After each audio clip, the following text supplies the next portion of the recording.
उर्दू खबर के मुअज़्ज़िज़ दोस्तों, मैं हूं माजिद मलिक और आप तमाम देखने और सुनने वालों को अस्सलाम वालेकुम। नाज़रीन गिरामी, चांद पर पहला कदम किसने रखा, या फिर यूं कहें कि कोई आज तक चांद पर जा भी सका है या नहीं? इस सवाल ने कई लोगों के दिलों को बेचैन कर रखा है, क्योंकि आज तक कोई भी साइंसदान इस सवाल का मुकम्मल जवाब देने में कामयाब नहीं हो सका।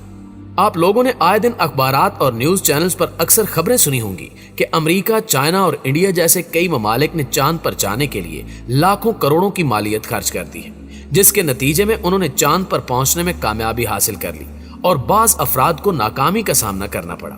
लेकिन इसके पीछे हकीकत क्या है? क्या वाकई इंसान चांद पर जाने के काबिल हो गया है?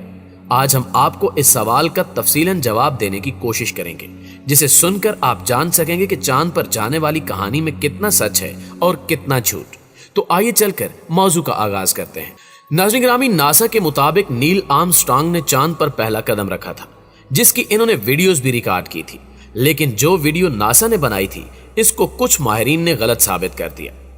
आप इसकी मिसाल कुछ इस तरह भी ले सकते हैं कि आप पाकिस्तान के सूबे पंजाब में किसी जगह रहते हैं और आपका दोस्त सूबा सिंध का दौरा करके आया है और वो आपको बता रहा है कि उस जगह ये चीज भी थी, फलां चीज भी थी, फलां चीज भी थी, तो आपको उसकी बात माननी ही पड़ेगी, क्योंकि आपने वो जगह देखी ही नहीं और आपके दोस्त के मुताबिक वो उस जगह को अपनी आंखों से देखकर आया है। नासा ने भी कुछ ऐसी ही कहानी को दुनिया के सामने मुतारिफ करवाया था, लेकिन जिन लोगों को चांद सितारों का इल्म था, उन्होंने नासा की उस कहानी को गलत साबित करते हुए इस पर सवाल भी उठाए और उन्हें कॉन्स्पिरेसी थ्योरिस्ट कहा जाता है। अब हम आपको कुछ ऐसी वीडियोस और तस्वीर दिखाते हैं जो नासा ने बतौर सबूत पेश की थी, जिनको देखकर कई साइंसदानों यानी कॉन्स्पिरेसी थ्योरिस्ट ने कई सवालात किए और शायद इन्हें देखकर आपके दिल में भी वही सवालात पैदा हों जो उनके जहन में पैदा हुए थे। दोस्तों, नासा के मुताबिक कि अब वो चांद पर इसलिए नहीं जाना चाह रहे कि चांद पर जाना इन्हें काफी महंगा पड़ता है और अब हम इतनी बड़ी रकम चांद पर जाने के लिए खर्च नहीं कर सकते। हालांकि 50 साल पहले की टेक्नोलॉजी और अब की टेक्नोलॉजी में जमीन आसमान का फर्क आ चुका है, जिससे इसकी कीमत में भी काफी हद तक कमी आई है। इसलिए मौजूदा दौर में चांद पर जाना पहले से भी आसान है, लेकिन नासा वालों के मुताबिक हम चांद पर जाने का खर्च अफोर्ड नहीं कर सकते। अब हम सीधा मरीख पर ही जाएंगे। यही इनकी सबसे बड़ी अहमकाना बात थी कि चांद हमारी जमीन और मरीख के दरमियान में मौजूद है, तो अगर हम पहले चांद पर जाकर वहां से मरीख पर जाएं तो हमें ज्यादा फायदा है, क्योंकि इसमें हमें ना ही ज्यादा बड़ी मशीन्स बनानी पड़ेंगी और हम चांद पर आसानी से अपने जहाज की मुरम्मत और फ्यूल भर के मरीख की तरफ रवाना भी हो सकते हैं। नासा के दिए गए सबूतों में से एक ये भी था कि हमारे एस्ट्रोनॉमर्स ने चांद पर एक आईना भी रखा है, जिस पर जमीन से एक मखसूस जगह से चांद पर रोशनी डालें तो रोशनी रिफ्लेक्ट होकर वापस आ जाती है। लेकिन यह भी कोई पुख्ता सबूत नहीं है कि इसे किसी इंसान ने ही रखा है, क्योंकि ऐसा तो कोई रोबोट भी कर सकता है जिसे चांद पर भेजा गया हो, और इसकी तो कोई वीडियो या तस्वीर भी मौजूद नहीं जो इस बात को साबित कर सके कि इसे किसी इंसान ने यहां पर रखा है।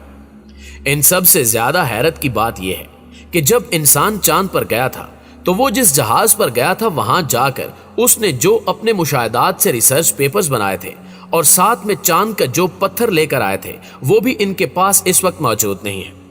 इनका कहना है कि वो सब जाया हो चुका है।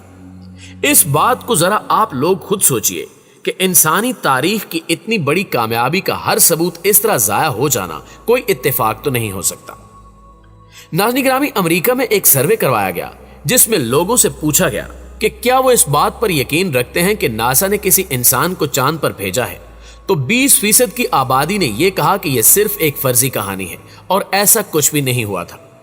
उस सर्वे से एक थ्योरी निकलकर सामने आई कि रशिया और अमेरिका के सर पर उस वक्त एक दूसरे से आगे निकलकर सुपर पावर बनने का अच्छा खासा जुनून सवार था। ऐसे में रशिया ने अपने एक रोबोट को चांद पर मुकम्मल कामयाबी के साथ लैंड करवाया। उस रोबोट का नाम ल्यूनाटो था।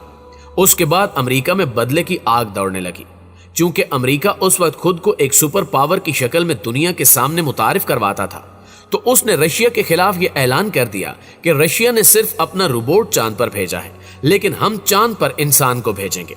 लोगों का कहना है कि अमेरिका ने सिर्फ रशिया को नीचा दिखाने के लिए अपने लोगों से झूठ बोला था। दर हकीकत कोई भी इंसान आज तक चांद पर नहीं जा सका, और जो वीडियोस और तस्वीर बतौर सबूत दुनिया के सामने पेश की जाती हैं, उन्हें स्टूडियो में एक फिल्म की मानंद बनाया गया है। इसका हकीकत से दूर दूर तक कुछ लेना देना नहीं है।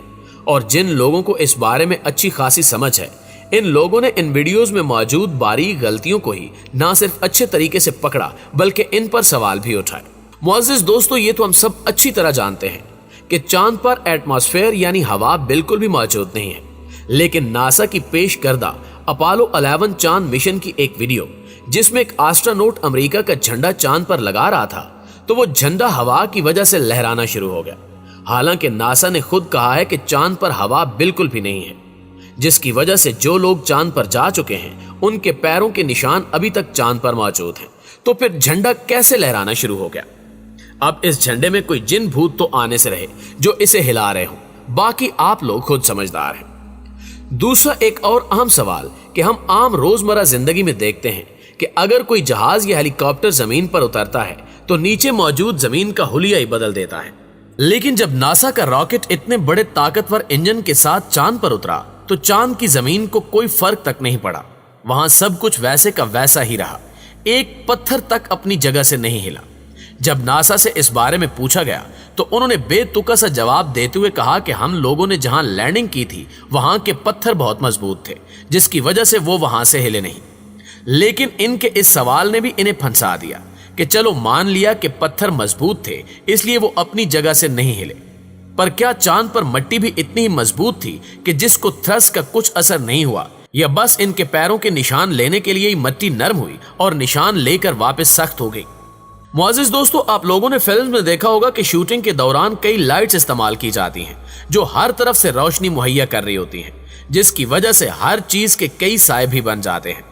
इसी तरह नासा की इन फिल्म्स में साफ तौर पर देखा जा सकता है कि ये लोग जो चांद पर दिखाई दे रहे हैं इनके भी कई साए बने हुए हैं, क्योंकि ये फिल्म्स चांद पर नहीं बल्कि किसी स्टूडियो में तैयार की गई हैं। इसके अलावा अगर कोई इंसान हेलमेट पहनकर स्टूडियो में शूटिंग करेगा तो ये जाहिर सी बात है कि जो चीज उसके सामने होगी उसका अक्स हेलमेट के शीशे में जरूर नजर आएगा। वही नासा की इस वीडियो में हुआ, और जब नासा से इस हेलमेट में दिखने वाली नामालूम चीज के बारे में पूछा गया तो उन्होंने बिल्कुल साफ तौर पर कह दिया कि हमें इस बारे में कुछ भी मालूम नहीं है। इसके बाद सबसे बड़ा और आखिरी सवाल ये कि इन तमाम तस्वीर और वीडियोस में कोई भी सितारा मौजूद नहीं है। इसके बारे में भी नासा ने निहायत ही अहमकाना जवाब दिया कि जब हम इन फिल्म्स की रिकॉर्डिंग्स को धोकर लेकर आए तो इसमें से तमाम सितारे खुद ब खुद ही गायब हो गए, क्योंकि उस वक्त हमारे पास मौजूद कैमरे की क्वालिटी इतनी बेहतर नहीं थी। हैरत की बात है कि 2 या 3 सबूतों में से नहीं बल्कि हर वीडियो और तस्वीर में से ही सितारे मुकम्मल तौर पर गायब हो गए थे, जो इत्तेफाक नहीं हो सकता। इस तरह नासा ने अपने झूठ को छुपाने के लिए सारा मलबा कैमरे की खराब क्वालिटी पर डाल दिया। लेकिन साइंसदानों का कहना है कि अगर नासा वाले सितारों को इन तस्वीरों और वीडियोस में दिखा देते तो इनकी कॉन्स्टिलेशंस, जिसके मुताबिक तमाम सितारे एक खास तरतीब में मौजूद होते हैं, उनको पढ़कर यह आसानी से बताया जा सकता था कि नासा वाले झूठ बोल रहे हैं, ये सच। पर शायद नासा वालों को इस बात का अंदाजा नहीं था, इसलिए इन्होंने इससे बचने के लिए इन सब सबूतों में से सितारों को ही गायब कर दिया। जी तो प्यारे दोस्तों, हमने आपके सामने तमाम हकायक रख दिए हैं। आप ही कमेंट करके बताइए कि नासा और रूस के खलाबाज कभी चांद पर गए हैं या नहीं। इंशाल्लाह आपसे मुलाकात होती है अगली वीडियो में। तब तक अपना ख्याल रखिए। अल्लाह ने के पान।